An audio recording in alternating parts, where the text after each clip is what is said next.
بسم اللہ الرحمن الرحیم۔ السلام علیکم۔ روایت کے مطابق حضرت شیخ علیہ السلام حسن و جمال، شکل و صورت اور عادات و اطوار میں اپنے والد حضرت آدم علیہ السلام کے بہت زیادہ مشابہ تھے۔ حضرت آدم علیہ السلام اور حضرت حوا علیہ السلام کو آپ علیہ السلام سے بہت زیادہ محبت تھی، کیونکہ آپ کے لیے حضرت آدم علیہ السلام اور حضرت حوا علیہ السلام نے بہت زیادہ دعائیں کی تھیں۔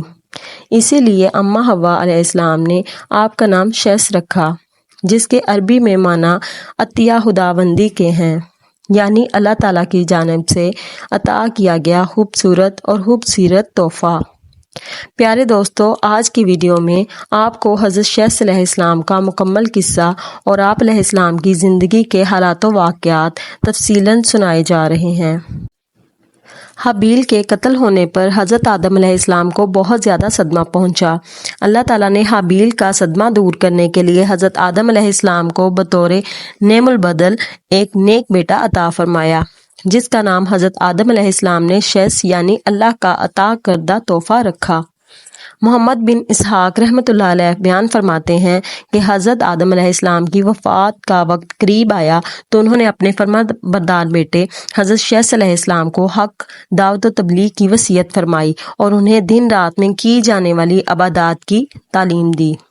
حضرت آدم علیہ السلام کے انتقال کے بعد ان کے بیٹے حضرت شیخ علیہ السلام اپنے والد محترم کی وصیت کے مطابق عمل کرتے رہے اور اللہ رب العزت نے انہیں بھی نبوت سے سرفراز فرمایا اور ان پر اپنے پاس سے آسمانی صحیفے بھی نازل فرمائے۔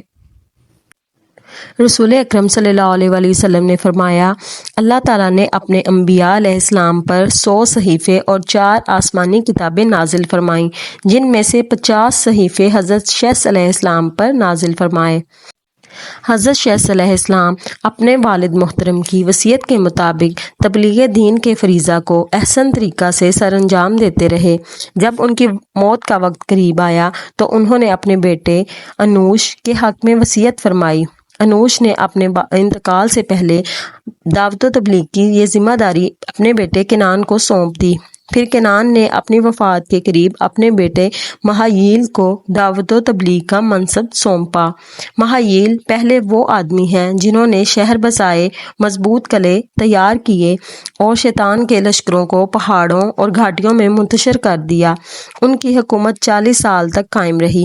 مہاییل نے اپنی وفات کے وقت وصیت کے ذریعہ اپنے بیٹے یرد کو اپنا جانشین مقرر فرما دیا اور یرد نے اپنی وفات سے چند دن قبل ہی تبلیغ دین کے فریضہ کی وصیت اپنے بیٹے حضرت ادریس علیہ السلام کے حق میں فرما دی۔